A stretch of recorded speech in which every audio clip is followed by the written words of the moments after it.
ઓમ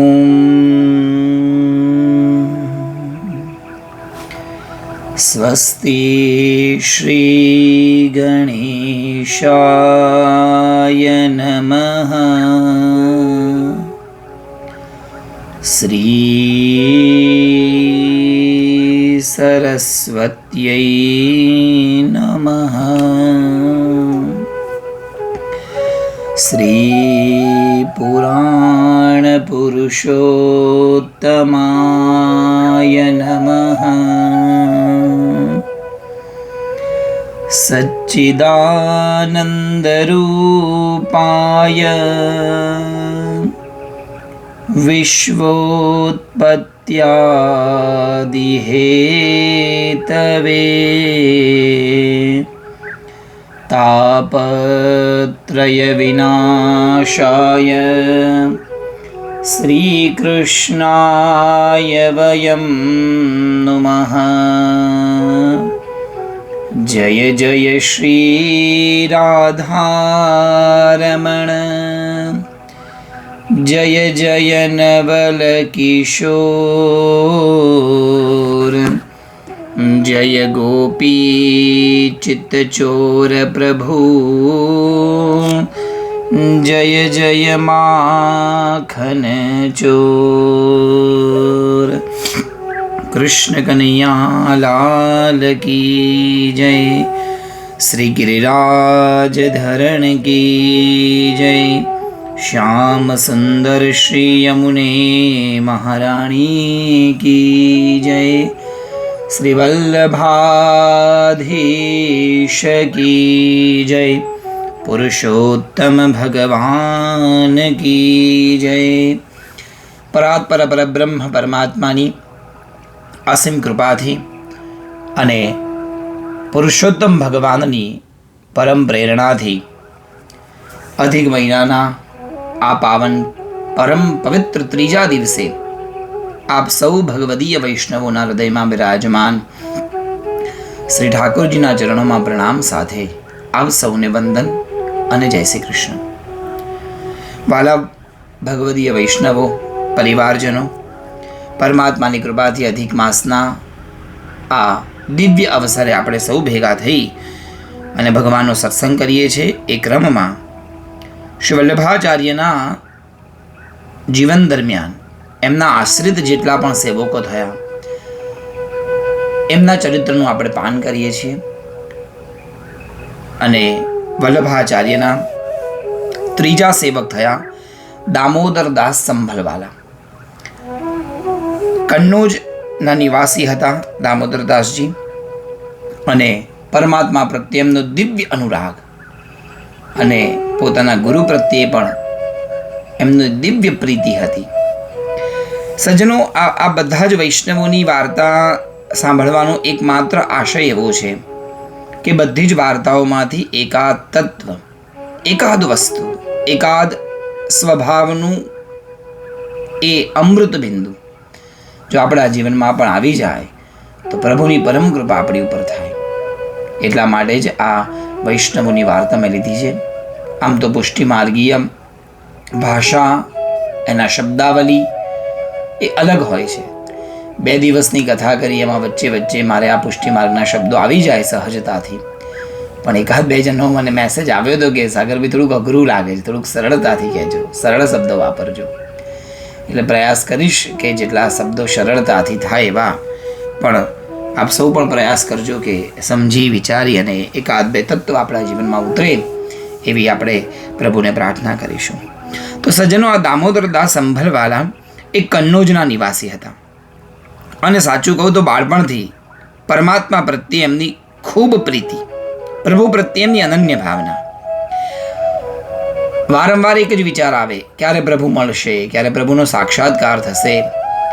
આ બધા દૈવી જીવો છે, પૂર્વજન્મમાં પ્રભુની લીલાના વિખૂટા પડેલા બધા જીવો છે. એટલે તત્વ એ સંસ્કાર લઈને જ આવ્યા હોય તો પ્રભુને મળવાની એક દિવ્ય તાલાવેલી એમનામાં નિત્ય રહેતી.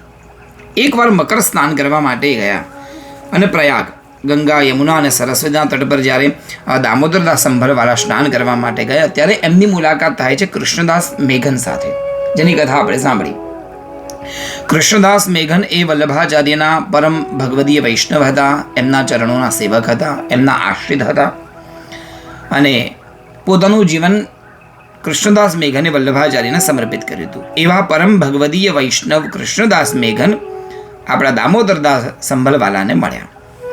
વાત નીકળી, ચર્ચાઓ થઈ. મને ઈશ્વર કેવી રીતે મળશે, ક્યારે મળશે, એ વિષય ત્યાં આવીને ઊભો રહ્યો.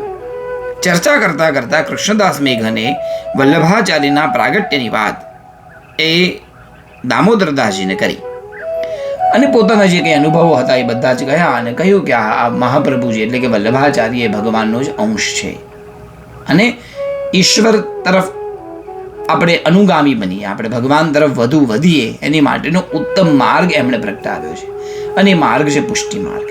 બધી વાતો કરી એટલે એમના મનમાં વલ્લભાચાર્યને મળવા માટેની પ્રીતિ જાગી. એમને એમ થયું કે હું ક્યારે વલ્લભાચાર્યને મળીશ, પણ છતાં પણ મનમાં એક તર્ક બુદ્ધિ તો હતી જ કે શું આવું ખરેખર સાચું હોય, ભગવાન આવી રીતના ફરી અવતાર લઈને આવે? આવા અનેક પ્રશ્નો એમના મનમાં હતા. એ બધા જ પ્રશ્નોને મનમાં લઈ અને સ્નાન કરવા માટે ગંગાજીમાં જાય છે. ગંગાજીમાં સ્નાન કરતાં કરતાં અચાનક ગંગાજીના પાણીના વેણમાં એક તાંબાનું તામ્રપત્ર જેની પર કંઈક લખેલું હતું એવું એમના હાથમાં આવે છે. હવે એમાં લિપિ એવી લખેલી હતી કે કોઈનાથી ઉકેલાય નહીં, વાંચી ન શકાય એવી લિપિ એમના હાથમાં આવી. લઈને પછી ત્યાં ઉતારો હતો, ઘર હતું, ત્યાં આવ્યા, રાત્રે સૂઈ ગયા અને સ્વપ્ન આવ્યું. સ્વપ્નમાં પરમાત્માએ કીધું કે જે કોઈ પણ વ્યક્તિ આ લિપિને વાંચીને સંભળાવશે એને ઉકેલી શકશે એ પરમાત્માનો અંશ હશે દામોદરદાસજી.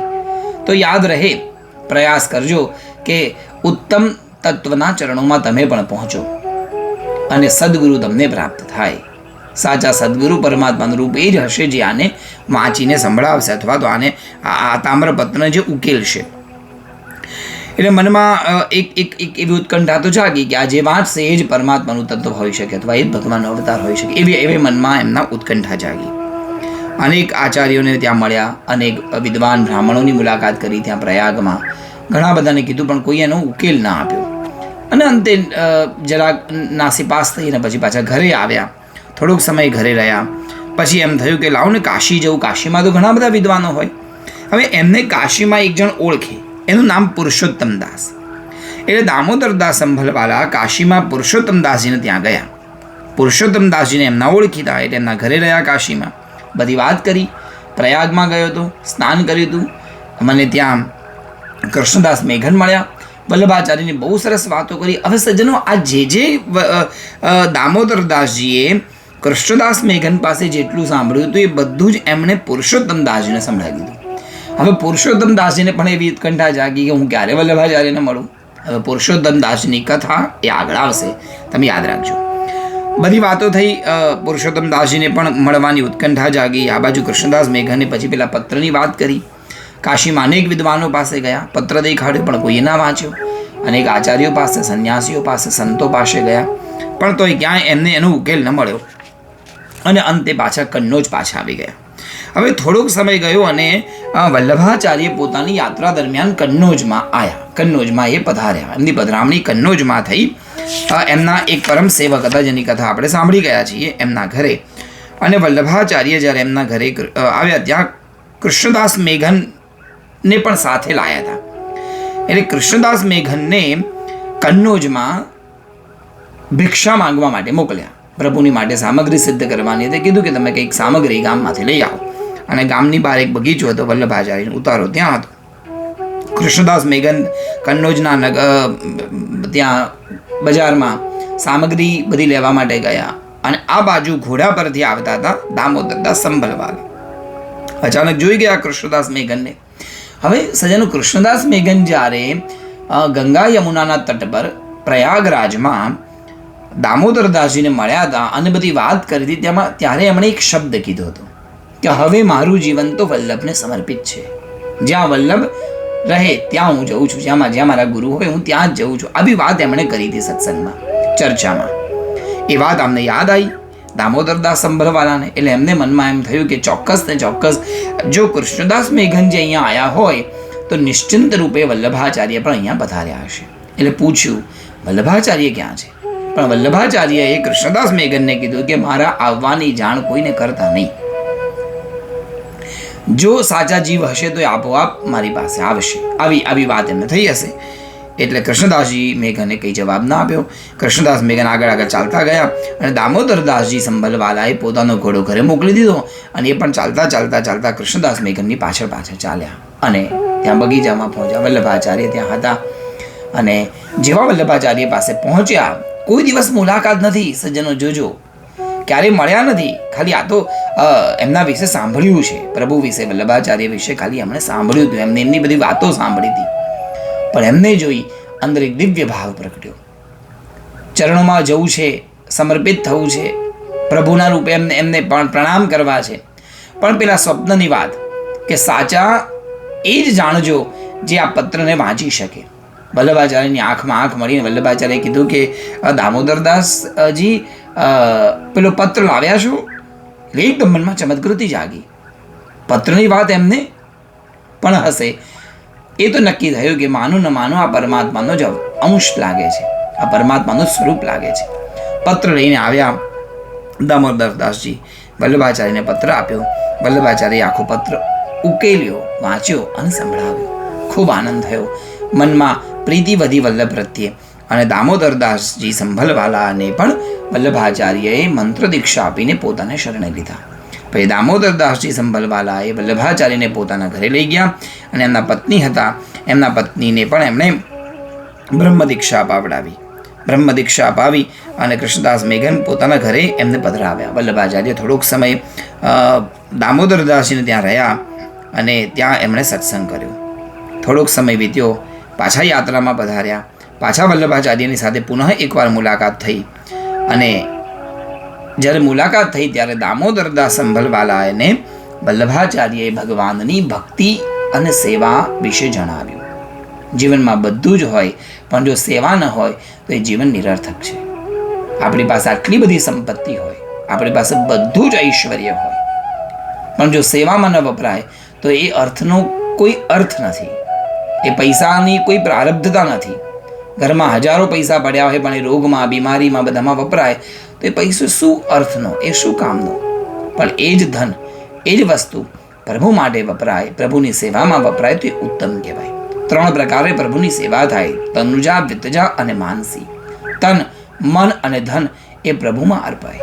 આપણી પાસે ધન હોય એ પ્રભુની સેવામાં વાપરીએ તો ધનની શુદ્ધિ થાય, એ પ્રભુને અર્પણ થયું કહેવાય. મહાપ્રભુજીએ સમજાવ્યું કે આ શરીર પણ પ્રભુ માટે વાપરવું અને મન પણ પરમાત્મા માટે વાપરવું. 3 પ્રકારની સેવાની વાતો થઈ અને મન પરમાત્મામાં લાગ્યું. આજ્ઞા કરો પ્રભુ, હું કેવી રીતે સેવા કરું? એટલે વલ્લભાચાર્યએ એમને કીધું કે ગામમાં કોઈના ઘરે જો પરમાત્માનું સ્વરૂપ હોય, કોઈ મૂર્તિ હોય તો તમે લઈ આવ્યા. એટલે પછી દામોદરદાસ સંભલવાલા એ ગામમાં જાય છે અને ગામમાં એક દરજી હતા. એ દરજીના ઘરે ભગવાનનું એક સ્વરૂપ હતું. એ સ્વરૂપને લઈને આવ્યા. મહાપ્રભુજી વલ્લભાચાર્યએ સ્વરૂપને પંચામૃત આદિથી સ્નાન કરાવ્યું અને સ્વરૂપને નામ આપ્યું દ્વારિકાનાથ. દ્વારકાનાથજી નામ આપ્યું અને સ્વરૂપ પધરાવી આપ્યું અને કીધું કે આની પ્રેમથી જેવું ફાવે, જેવી આવડે, પ્રભુ જેવી તમને રીતિ અને નીતિ આપે એ રીતે તમે પ્રભુની સેવા કરજો. અને સજ્જનો, આ વલ્લભાચાર્યના જીવનનું પહેલું સ્વરૂપ હતું કે જેની સ્થાપના થઈ. દ્વારકાનાથજીની સ્થાપના થઈ. દ્વારકાનાથજીની સેવાનો પ્રકાર બન્યો. ઉત્તમ વસ્તુ જ ભગવાનને ધરવી એવો ઉપદેશ વલ્લભાચાર્ય આપ્યો. ક્યારે પણ ઉતરેલું, વાપરેલું અને અધમ કક્ષાનું પ્રભુને ક્યારેય ન ધરવું. યાદ રહે, પરમાત્માને આપણે જે કંઈ પણ વસ્તુ અર્પણ કરીએ એ ઉત્તમ હોવી જોઈએ. જરા પણ દોષયુક્ત વસ્તુ ભગવાનને ક્યારેય ન અર્પાય. આપણી પાસે પડેલી હોય વસ્તુ, વાપરેલી હોય, અશુદ્ધ હોય, કારણ કે ભગવાન તો ઉત્તમ વસ્તુના ભોગતા છે. ઉત્તમ પરમાત્માને ઉત્તમ વસ્તુ જ સમર્પવી એવો મહાપ્રભુજીએ આદેશ કર્યો. ઉત્તમ સેવા થવા લાગી અને આ દ્વારકાધીશની સેવા એ રાજ સેવા બની. એટલી બધી સમૃદ્ધિ, સંપત્તિ વધી, દ્વારકાધીશની અદ્ભુત સેવા થવા લાગી. કેટલા બધા સોના ચાંદીના વાસણો અને અનેક પ્રકારની સેવાથી રાજ સેવા, દ્વારકાધીશની સેવા સિદ્ધ થઈ. અને આમ કરતાં કરતાં થોડોક સમય વીત્યો.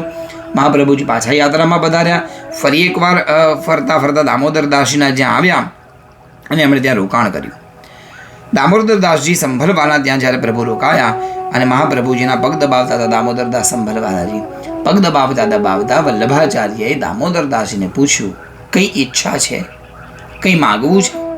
ખૂબ સુંદર સેવા કરો છો, કંઈક માગો. ત્યારે દામોદરદાસજીનું મન પરમાત્મામાં એટલું બધું લાગી ગયું હતું કે હવે ક્યાં કઈ વસ્તુની કમી છે. ધન સમૃદ્ધિ તો પહેલાં પણ હતી, પણ હવે બધી ધન સમૃદ્ધિ અને સંપત્તિનો વિનિયોગ પ્રભુમાં થયો. આનાથી મોટું કયું ફળ હોઈ શકે? ધ્યાન રહે, પુષ્ટિ માર્ગમાં સેવા એ જ ફળ છે. પૈસો આવવો એટલે એવું ન સમજવું કે આ ઈશ્વરની કૃપા છે. બધું જ મળી જવું એનો મતલબ એવો નથી કે ઈશ્વરની કૃપા છે. ઈશ્વરની કૃપા ત્યારે કહેવાય જ્યારે આપણે આપણી પાસેની વસ્તુ પરમાત્મામાં વાપરીએ. આપણને જીવનમાં એ જ મળશે જે આપણા ભાગ્યમાં છે, આપણા નસીબમાં છે. પણ ભાગ્યમાં મળેલું, નસીબમાં મળેલું જો પ્રભુ માટે વપરાય તો સમજવું આ પ્રભુની કૃપા છે. એ કૃપાનો અનુભવ જ્યારે અહીંયા જોયો ત્યારે મહાપ્રભુજીએ કીધું કે માગો કંઈક, તમને શું જોઈએ છે? મારે કંઈ નથી જોઈતું, ઈશ્વરે આપેલું બધું જ છે અને પ્રભુમાં વપરાય છે, ઉત્તમ સેવા થાય છે. તમારી પત્નીને પૂછો. એટલે દામોદરદાસ સંભલવાલાએ એમની પત્નીને પૂછ્યું, તારે કંઈ જોઈએ છે? આચાર્યની આજ્ઞા છે, એ આપણને વરદાન આપશે. તોય થોડોક જીવતો હતો જ એમના પત્નીનો, એટલે કીધું કે બધું જ છે પ્રભુની કૃપાથી, પણ આપણા ઘરે સંતાન નથી. આપણા પછી આપણા ઠાકોરની દ્વારકાધીશની સેવા કોણ કરશે? જો આપણા ઘરે એક બાળક આવે, એક દીકરો આવે તો પ્રભુની સેવા આમ ને આમ આપણી પેઢી દર પેઢી ચાલતી રહે.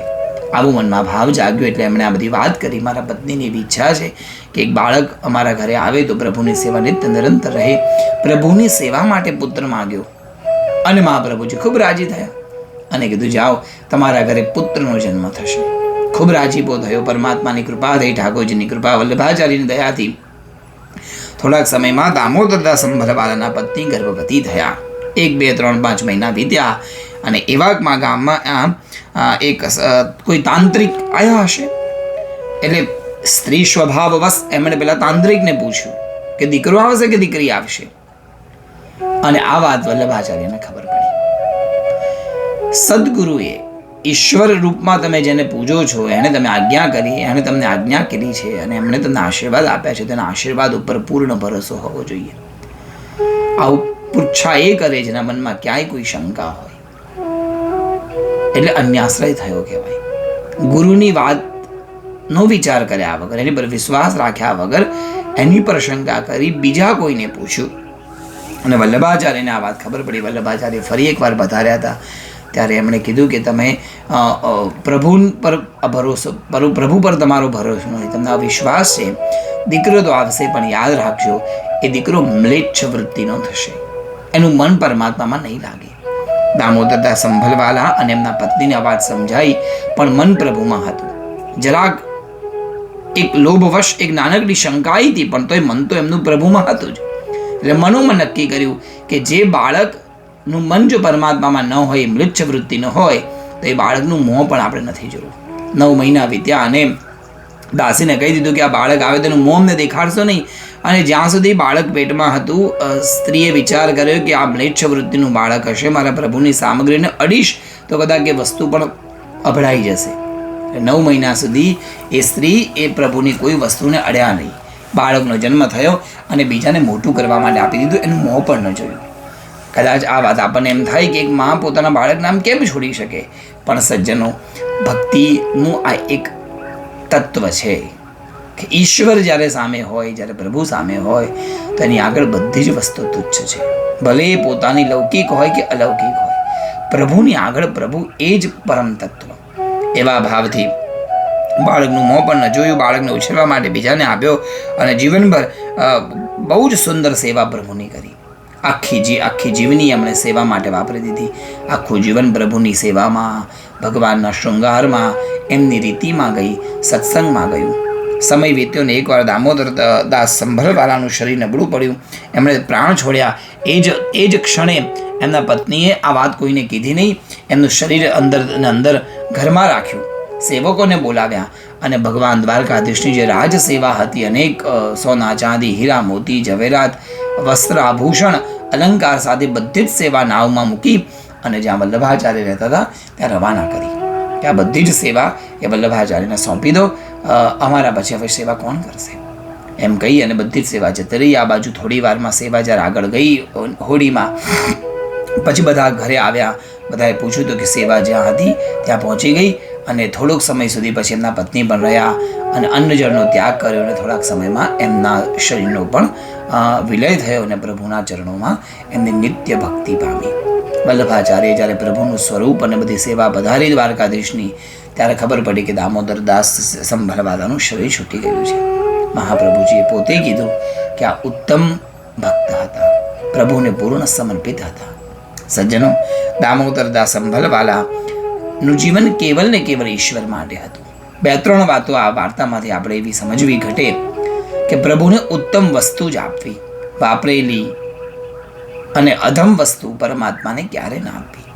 ઈશ્વરની સેવામાં ઈશ્વર જ આપણી પ્રાયોરિટી હોવી જોઈએ, ઈશ્વર જ આપણું મધ્યબિંદુ હોવું જોઈએ. જે કંઈ પણ થાય એ ઈશ્વર માટે થાય. અસમર્પિત વસ્તુનામ તસ્માદ વર્જનમાં આચરેત. જે વસ્તુ પ્રભુને સમર્પિત નથી એનો સ્વીકાર આપણે ક્યારેય ન કરવો, એવું આપણે સમજવું. પુષ્ટિ માર્ગમાં અને મર્યાદા માર્ગમાં પણ પરમાત્મા પ્રત્યેની સમર્પણ ભાવનાનું એક ઉત્તમ લક્ષણ એવું છે કે સમર્પિત પણ થવું તો ઉત્તમ ભાવથી થવું. દૂષિત ભાવથી વ્યક્તિએ પોતાનું સમર્પણ પણ ન કરવું. મનમાં શંકાઓ હોય, મનમાં ભાવ ન હોય, એવું મન પણ માધવને ગમતું નથી. એટલે મન પણ જો ભગવાનને આપીએ તો મનમાંથી જે કંઈ પણ દ્વેષો હોય, જે કંઈ પણ આપણા મનમાં કંઈ વિચારો હોય એને દૂર કરી દેવા અને શુદ્ધ મનથી જ ભક્તિ કરવી. આપણે સમજી શકીએ કે વર્તમાન સમયમાં થોડું કઠિન છે, પણ હા, 24 કલાક મન સમર્પિત ન થાય પ્રભુને, પણ કદાચ 1 કલાક સવારે સેવા કરવા બેસી ત્યારે તો થાય જ નહીં. અને 1 કલાક, અડધો કલાક, 1 મિનિટ પણ જ્યારે સેવા કરીએ અથવા તો ભક્તિ કરીએ, એ સમય મનમાં એક પણ દૂષિત વિચાર ન હોય. દૂષિત વિચાર નહીં, કોઈનો પણ વિચાર ન હોય. પ્રભુની સેવા કરતી વખતે કેવલ પ્રભુનો જ વિચાર. ગાડી ચલાવતા ચલાવતા પાઠ કરી લઈએ તો મન ગાડી ચલાવવામાં અને બીજું મન પાઠમાં, તો મન બીજી વિચારધારાઓની સાથે પ્રભુને અર્પણ કરીએ એ દૂષિત મન કહેવાય.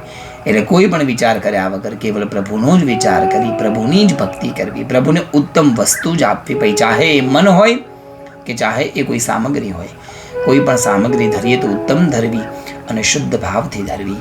અને સાથે સાથે જે વસ્તુ પ્રભુને અનુકૂળ ન હોય એનો આપણે પણ ત્યાગ કરી દેવો.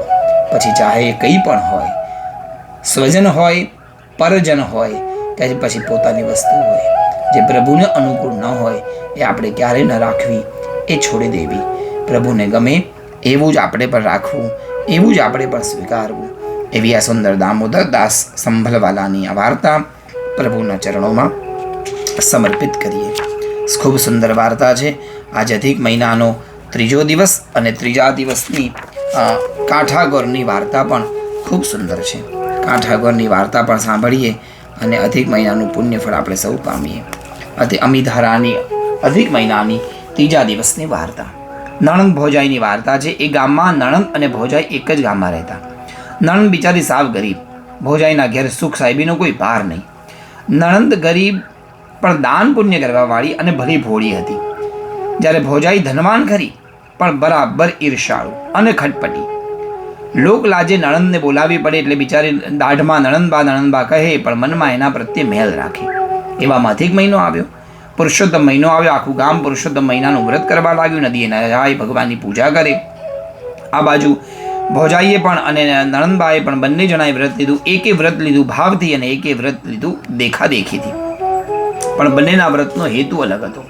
નણંદ ભક્તિ ભાવથી વ્રત કરે અને ભોજાઈ પોતાના વૈભવની મોટાઈ બતાવવા વ્રત કરે. રોજ નાવા જાય, કાંઠાગોરની પૂજા કરે અને આમ કરતાં કરતાં આખો મહિનો પૂરો થવા આવ્યો.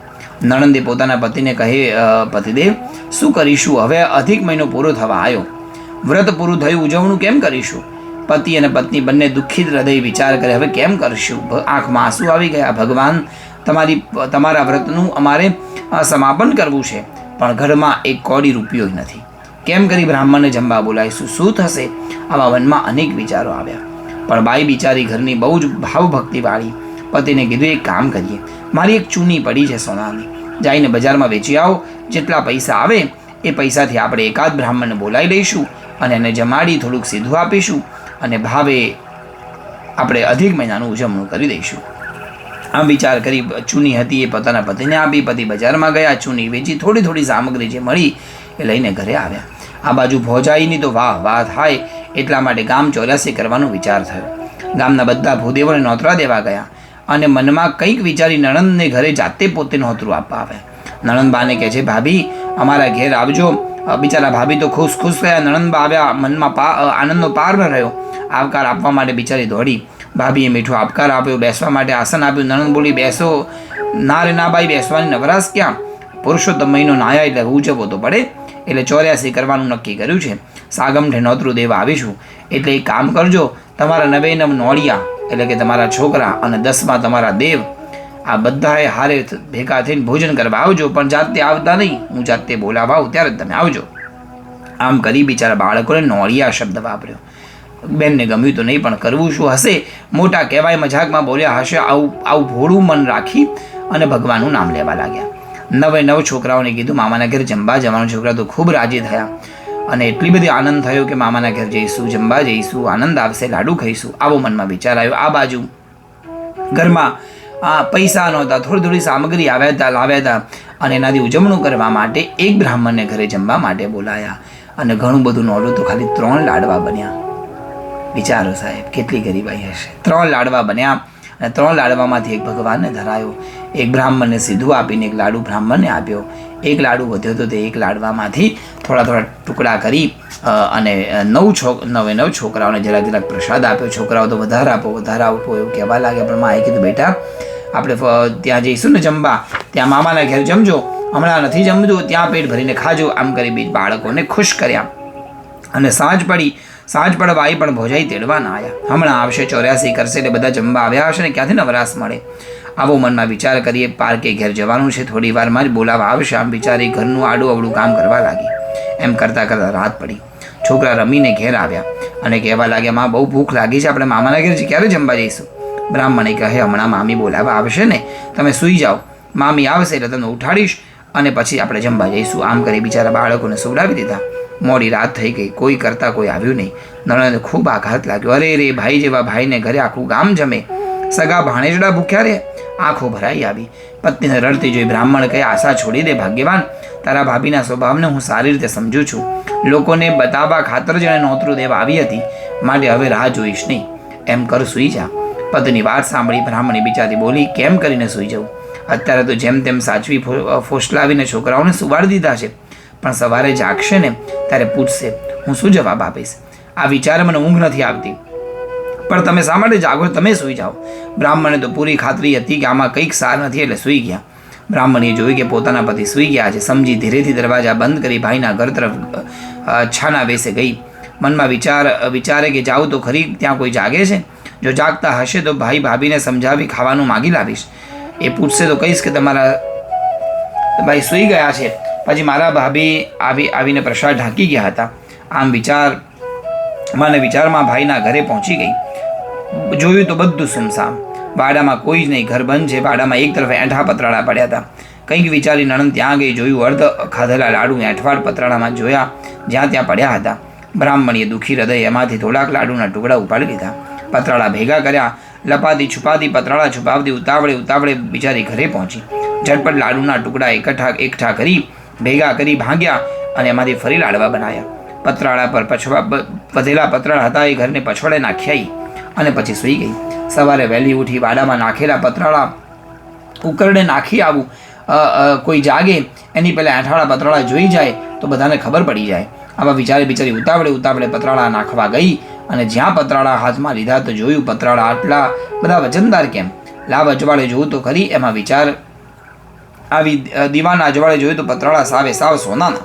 નળને ખ્યાલ આવી ગયો, નક્કી પુરુષોત્તમ પ્રભુ મારા પર કૃપા કરી છે અને મારા વ્રત ફળ્યા છે. હરખાતી પોતાના પતિને જગાડી પતરાળા બતાવી. બોલી, જુઓ નાથ, મારા વ્રત ફળ્યા. પુરુષોત્તમ રાયની આપણા પર કેટલી બધી કરુણા થઈ. અને કહેતા બ્રાહ્મણીના આંખમાં તો બિચારીના આંસુ આવી ગયા. બ્રાહ્મણ પણ ગદગદિત બન્યા, આંખો ભરાઈ ગઈ, હાથ જોડાઈ ગયા અને મનોમન ભગવાનને ખૂબ પ્રણામ કરવા લાગ્યા. અને પ્રભુ, તમે અમારા નિર્ધન પર આવી કૃપા કરી, તમારી લીલા પરંપાર છે. પછી તો બ્રાહ્મણી બંને જણાએ સંકલ્પ કર્યો અને નક્કી કર્યું, જીવીશું તો ત્યાં સુધી પુરુષોત્તમ ભગવાનનું અધિક મહિનાનું વ્રત કરીશું, નાઈશું, ભજન ગાઈશું ને પ્રભુનું પ્રભુના વ્રતનું ધામધૂમેથી ઉજવણું કરીશું, બ્રાહ્મણો જમાડીશું, દાન સંકલ્પ કરીશું. પછી બ્રાહ્મણને સીધું સામાન આપી આવો વિચાર કરીને મનોમન સંકલ્પ કરી લીધા. આ બાજુ નણંદ પહોંચી ભાઈને ઘરે આવે અને ભાભીને પ્રસાદ લેવા માટે મારા ભાઈ વહેલા આવજો આમ વિચાર કરી અને ત્યાં જવા જાય. બધું જ જોયું. ત્યાં તો ખબર પડી, અરે રે મેં તો આ પતરાળા ત્યાં નાખ્યા અને આને સોનાના પતરાળા મળ્યા. આ બધું કેમનું થયું હશે પણ ખબર ન પડી. અને અંતે પછી ભાભી અને ભોજાઈ બંને ભેગા થયા અને બધી વાત થઈ. ત્યારે ખબર પડી કે મેં અપમાન કર્યું છે એક ભક્તનું, એક સેવા કરવાવાળાનું, ભગવાનનું. એટલા માટે જ આવું થયું હશે. ખૂબ માફી માંગી, પરમાત્મા પાસે કાન પકડી પ્રાયશ્ચિત કર્યું અને ભગવાન પાસે વિનમ્રતાપૂર્વક રડતી આંખે ભગવાનને મનાવ્યા. બધું સારું થયું. જે કંઈ કડવાશ હતી એ ભગવાને દૂર કરી અને સારા ફળ પ્રભુ આપે એવી પ્રાર્થના કરી.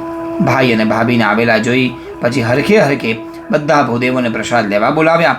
ફરીથી ઉજવણું કર્યું.